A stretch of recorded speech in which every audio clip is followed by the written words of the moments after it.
podcast called Rose Quartz Divorce, where we seek to talk about divorce and grief in alternative ways. So, reframing the usual talk and making it more helpful. My name is Diana D'Amato. I am a divorce doula here at Rose Quartz Divorce, and I am a multifaceted teacher of things from yoga to meditation, Ayurveda, some of my favorites right there, and a wellness expert, a mom, and a curious person in the world, constantly out there looking for more information, which is why I love being in community like this because you get the most information when you are in conversation. For sure, I think you're spot on. Peace, everyone. Stephen J. Bryce on your screen, on in your ears. I am a liberator, an entrepreneur, a father, and a friend. I am happy to be back on live with my teacher, Diana. What's up, D? How are you? Hey, Mister. Yeah, we just like everyone, and just like we advocate, took a little bit of a break, beginning of summer stuff, family stuff, priorities, things Hmm. that we want to make sure are prioritized in our lives and get taken care of, and the rest of it can fall into place and organize itself around those Yeah. priorities. So, but here we are, and I do want to let people know you can shoot on over to our website, Rose Quartz, Quartz, divorce.com. That is a place where you can communicate with us, send us messages, and get on our newsletter list. And also that we are on the podcast apps. So you can search through wherever you listen, wherever you normally find your podcast. We are there, Rose Quartz Divorce. You will see and hear us there. Today, we're going to jump back into our last episode, continuing on with, I think, an interesting topic, which is what to do when your job is your toxic relationship that you need to separate from and possibly divorce. So, we had started talking about this last time, and there are just so many layers to all these topics. I like to revisit things and make sure we clarify, where we're coming from, and give people a second chance to chime in, to participate in the conversation. So if you have any questions for us, we can take them live. If you have a scenario that you're questioning right now, you can send us that through a DM on our Instagram or through our website, of course.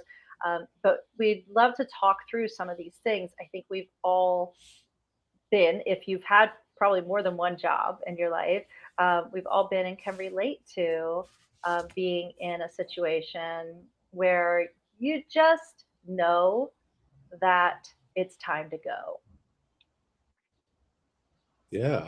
Um, I'm since our last live episode, I've been in conversations with a few people who are at that point where they're looking for a career change. They're looking for a new job or a better boss or employer.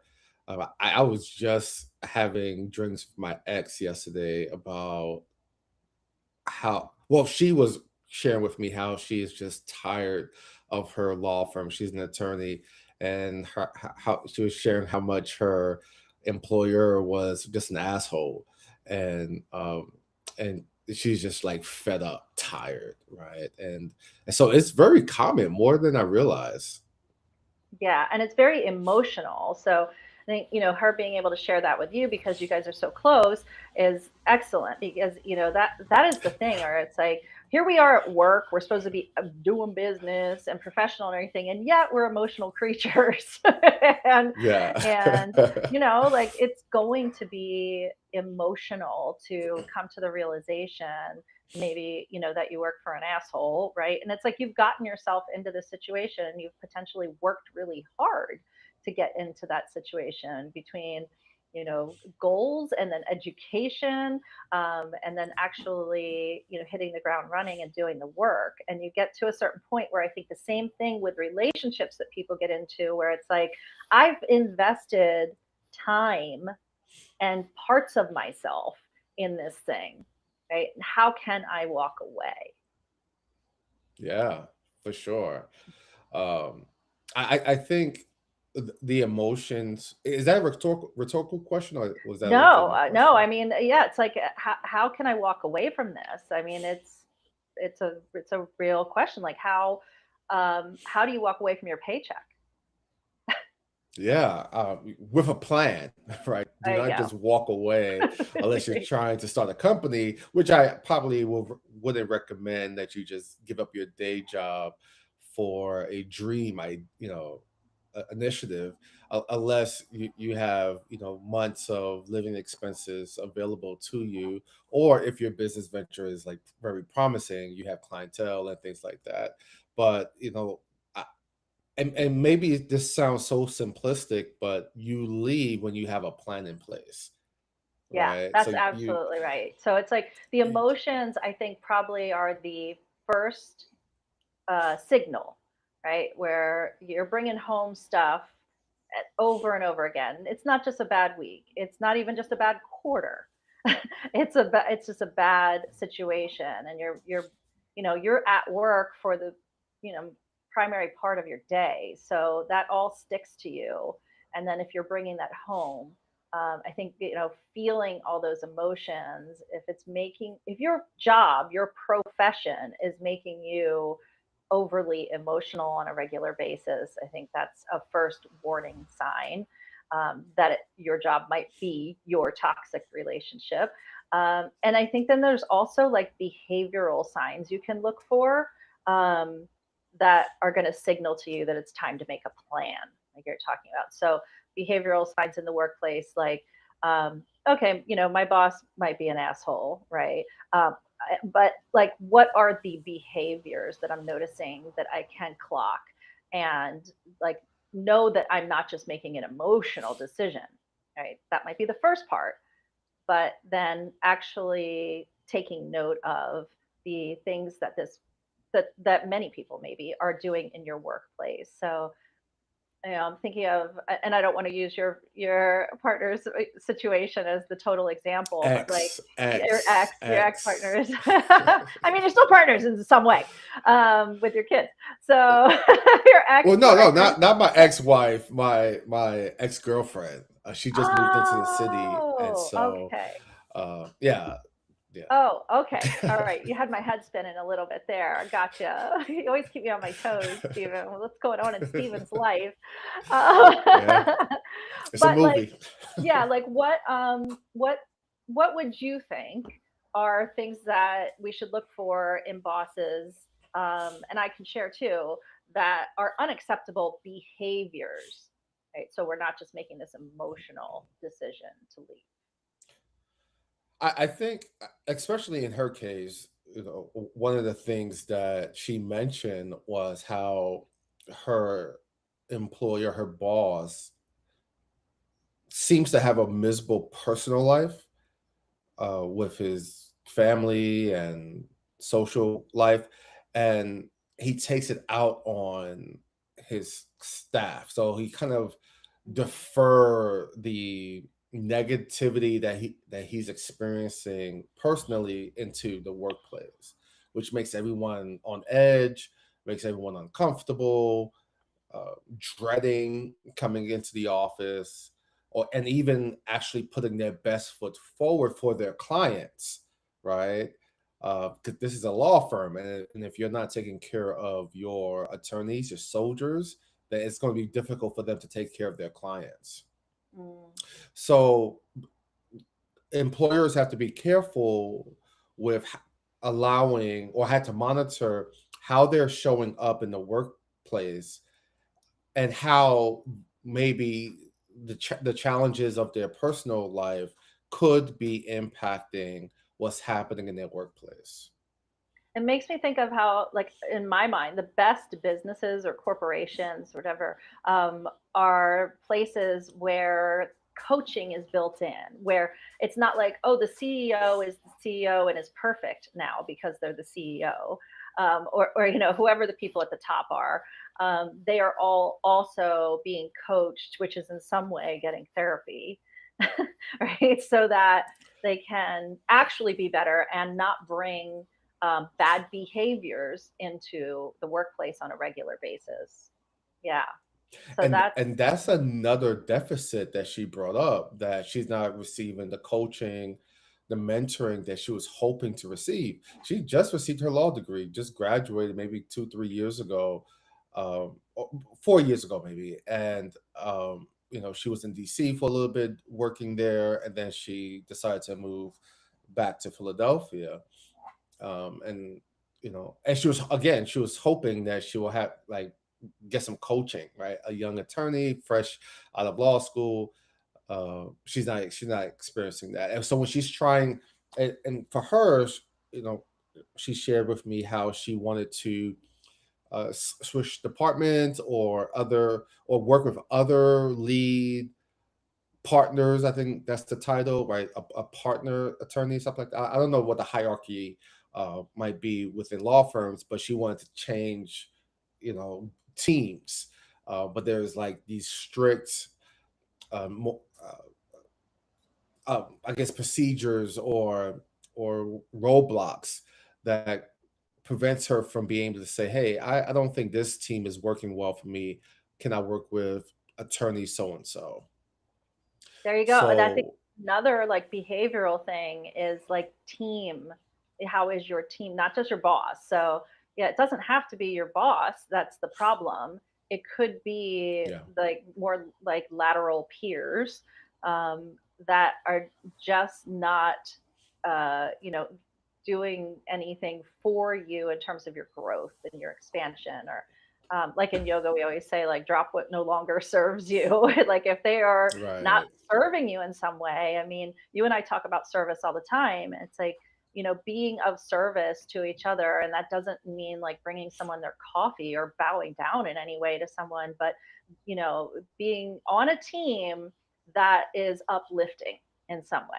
Right. So that everybody's 100%. growing. I think that's so important for me. If I am stagnating at work, that's actually toxic for me, I will say. And I'm sure there's a lot of people out there like that. If I am not learning, then it's not going to be healthy for me. I would feel like my IQ were dropping by going to work if I were not learning and being encouraged to grow in some way. And sometimes that means making mistakes. So you have to be on a team that is there to uplift you and not to drag you down, or, like we've talked about, stonewall you in some way. A team that's really there to buoy you. Yeah, so the behavioral things that you might be experiencing that might be making you feel emotional about your job, and like making you feel like it's time to make a plan to leave as suggested, they can be quantified, and I think it's really helpful to write these things down, right? So whether it's for your own protection or just sort of for your own ability to look at it, realistically and unemotionally, to see these things like this happened on this day. To look back on those things is really important. But also documenting things as you're going through your professional life is incredibly important. And I'm going to say that this is something that is more probably more easily done by my generation or your generation, Stephen. So anyone who's younger that happens to be listening to Rose Quartz Divorce podcast, let me tell you, take notes. Take notes. I don't Yeah. care. I don't see younger people that I work with anyway. They're not taking notes of anything, so I think it's really important that you document things to protect your own self as well as you make a plan to leave. So you want to have those things written down, the behavioral things that you see, just in case, as you make your graceful exit, as you will, because you have a Emphasis on plan. graceful. Yeah. Exactly. So that you have that documentation if anything comes up. I think that's really important. And then, like, the other thing that you can really look for in terms of knowing if it's time to leave a job that feels toxic, that you're clocking the behavioral problems at, is, are there structural changes? Because a lot of times when you're at a job, structural problems, I should say, that can't be changed. It was a lot of times when you're at a job, you might not have the power to change things. And you can at some point see that Mhm. those things are just going to be the way they are. So the, having like, if there's poor leadership, for example, if there's just somebody in charge who isn't necessarily trained to be in charge, but was next up for the manager position, let's say. Yeah. Poor leadership can bring a whole team down, can bring individuals down, and can bring a whole business down as well. So um, Yeah. that I think is a really big one, and that might show in different ways.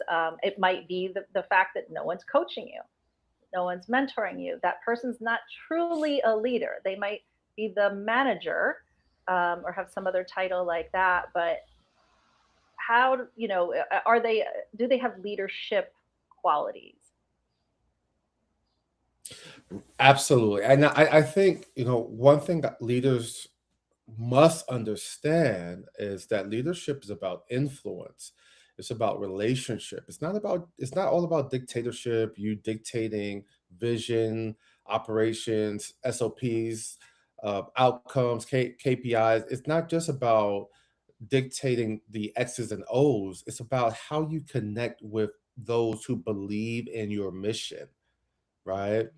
Are you a person that people can trust?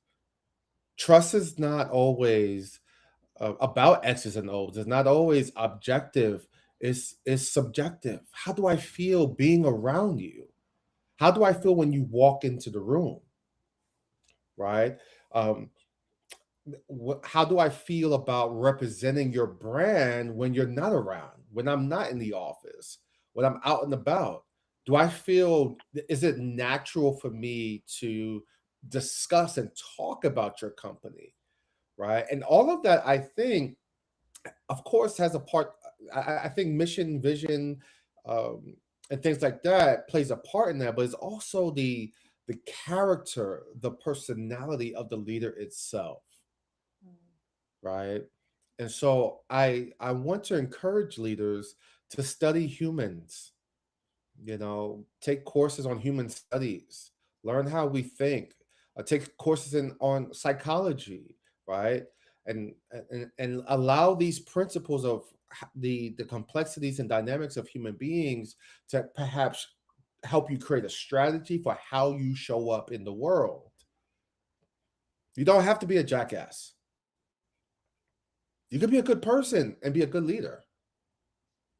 Yeah, you could be a good person and hit all those numbers, Yeah. yeah.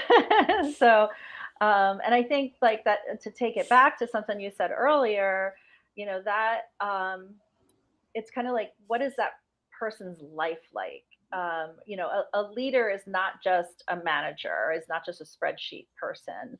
A leader is going to have their shit together in a different way, right? There's someone like that you would look up to, whether you were just talking to them at a dinner somewhere, or you were in a boardroom making big executive decisions. So and this makes me think of something from the yoga world too, where I think in terms of yoga teachers, it's like I always think you should sort of look at how that person lives their life as well. So it's not just, this may seem very obvious, but it's not just like who's the most flexible, or who can do the most arm balances or handstands or things like that. Sometimes that's very deceiving, but it's like, think about that when you're choosing your teachers in general. How is that person living their life? In yoga, it would be like off the mat. How are they living their day-to-day life? And it's the same thing, I guess, in the regular world, but it just really makes me think of yoga, because in the decades that I've been in yoga, that I've known a lot of people, um, who talk the talk, Yeah. and then in their personal lives, pretty shady. but they happen to be like really good at performing the Mm, flashier things, right? But they're not yeah. really putting themselves in that student mentality.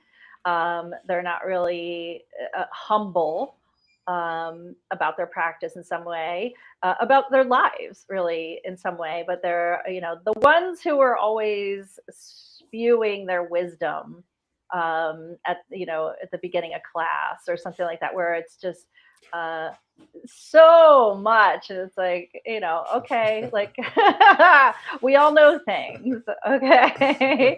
I know But what it's you like, mean. be careful, right? Because you can take class, class could be great. But if you really want to align yourself with a kind of yoga or a particular teacher or something like that, and you're going to start following them around from place to place, be really careful. And it's the same thing when you take a job. When you're interviewing, you're not just asking for them to pick you, you're wondering if this is the right choice for you, if they're the right one for you to pick.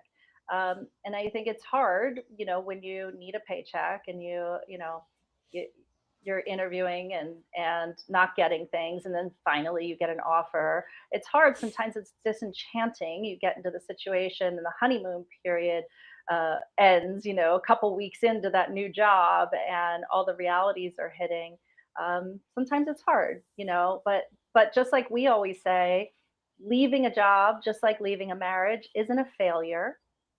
You're always going to learn something. And if you find yourself in a toxic job situation, that's something you can focus on for the short term while you make your plan. It's like, why does the universe have me in this particular job that might be really wearing me down? What is the nugget that I can pull out of this, that will benefit me in the future? There's always I something. think that I think that's the gem of the episode of this live, when we find ourselves in tight places or situations that are beyond our control, or we could have some influence over it. Nonetheless, the question that we all should ask is, as you mentioned, what is the nugget, the life nugget that's trying to emerge, that is wanting my attention, that and when we ask that question, that is when the doors start to open up, right? That is when perhaps the universe starts to say, okay, Diana, Stephen is ready to learn, to grow, to develop, and while they're processing this life lesson, this nugget, as you mentioned, I'm going to start opening doors for where they need to be, right? And I'm optimistic enough to believe that the reason why some of us might feel stuck is because we haven't gotten the lessons. And if we were to open up to get those lessons and to digest those lessons and to apply those lessons, then the doors that we really want to walk through will begin to open up. Absolutely. Yeah. I love that. And I love, like, it's kind of like an incubation story, it's like a Mm, gestation. Like, you might be stuck in a place where you're underground. You're like a little acorn mhm. stuck underground. Like, it's a whole very hard, until you start to grow and find that thing that will help you break ground. So I think that's really important in relationships too. It's like, there is Oh, going to be something. absolutely. There's going to, I will say, from my go around recently, with divorce proceedings and very difficult things, I have never felt more grounded in myself and more confident in myself, because of the kind of, um, the it's like the diamond only grows under pressure kind of thing, because of the pressure that I was under. And I really had to clarify, like, who I am, what I stand for, and be able to not just talk about this kind of with you like a friend, but in a court setting, and be really, really clear. And that did really, that was the nugget for me. It's like, Okay, I know who I am. I know who I'm not. I had to clarify that too. Um, and and so that was a huge thing for me. Like I have struggled with self confidence pretty much my entire life, and right now it's like my self confidence is at its highest. I've had to clarify all of those things about myself and express them, and I've also had to clarify my team, who's around me, like it's kind of like this job thing, like who I work with on a regular basis. I've had to be, I was able, I should say, not had to, but I was able to be more clear and intentional about everything in my life, including the people in my life. So um, there's something that I wanted to share with you before we signed off, and it kind of goes with this whole work situation. If you're stuck in a work situation again, if we're stuck in a relationship situation, if we're stuck in grief, there's like a fatigue that sets in, where you just it's hard to even make that plan sometimes, to get yourself out because you're just getting through the day. So the fatigue thing I was kind of looking into, and then this other thing popped up that I just wanted to share. So it's called the Great Subscription Fatigue. And I think we can all relate to this. How many subscriptions are you on right now? Can you even count in your head, from streaming services to music to uh, maybe books or cosmetics of some kind? Do you have any like monthly memberships, Stephen, that you subscribe to? Yeah, I have a whole lot. Especially running a business, I bet. Because some Yeah. of the subscriptions require other subscriptions. I mean, even having this podcast, we have to have subscriptions to certain things and then other subscriptions to actually get it out there. And so subscription fatigue, is a thing. It's like you can get, pretty much everything from, like I said, toiletries delivered to your house to pet food to, they're all there out there. And apparently there's a new word called subscriptionitis. I love an itis. I love a good itis. We got an itis of some kind, something that's burning you up. But subscriptionitis is out there. And this study showed that the average American has over 5 subscriptions, which is the average person. Everybody, every age range, has over 5 subscriptions out there and is spending close to $70 a month on these subscriptions, which for me felt low. I feel like I have more, Yeah, for sure. yeah, than that.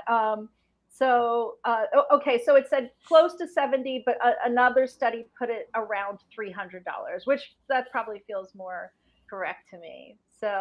Um, subscription fatigue is out there, and I think it's one of those things that couples fight about as well, Mm, where it's like, oh, you could quickly join something and kind of forget it, and then the end of the month comes and everybody's going over the budget, and it's like, what is this thing? You know, you got razors coming to the house now.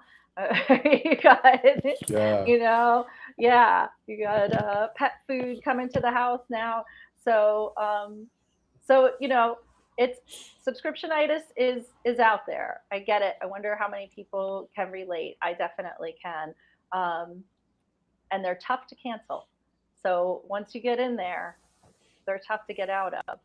Even the place I work is membership based, and all of these things are really tough to get out of. So if it's something that you're fighting about with your significant other, I think it's a good to know that you're not alone and you can make a Right. plan to get out of those things.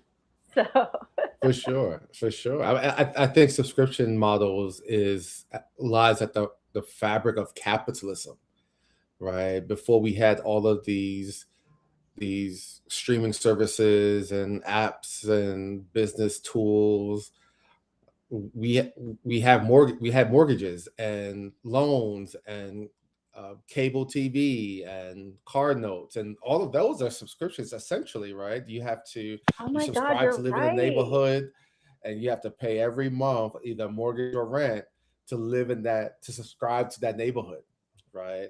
Right. And Utilities, so all of it. You're right. utilities, We've yeah, yeah, been we, we've we been can't. primed for this There for you go. years. Wow. And that's Yeah, probably why it's so easy to get sucked in too. Uh, This is yeah, just yeah. Hmm.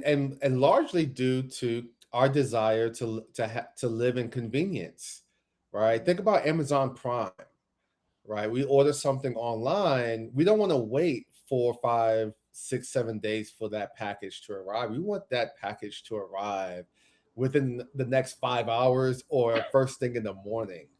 So we subscribe to their Prime membership to get what? Amazon same day delivery. Yeah. Yeah, exactly. If that's not coming by the next day, I'm moving on to another Right. product. Yeah. I'm not going to wait till next Right. Monday. That's ridiculous. Yeah. Yep. We've definitely been primed for Prime. Yep. So, so anyway, subscriptionitis, newitis is out there. And I hope nobody's suffering too much from it. But thank you all Yeah. for giving us the chance to talk at you once again today. Great to be here. As always, you can find us on Instagram at Rose Quartz Pod. Send us messages there, other topics you'd like us to talk about. We'll be back next week, delving back into well, a pretty good one that we've been going through, a very deep process of the gates of sorrow. So we'll be bringing that one back next week. Needed a little breather. We Yeah. needed our Yeah. sabbatical and a little breather. But thanks to all, Love. All especially be you, well, be Stephen. good. Thank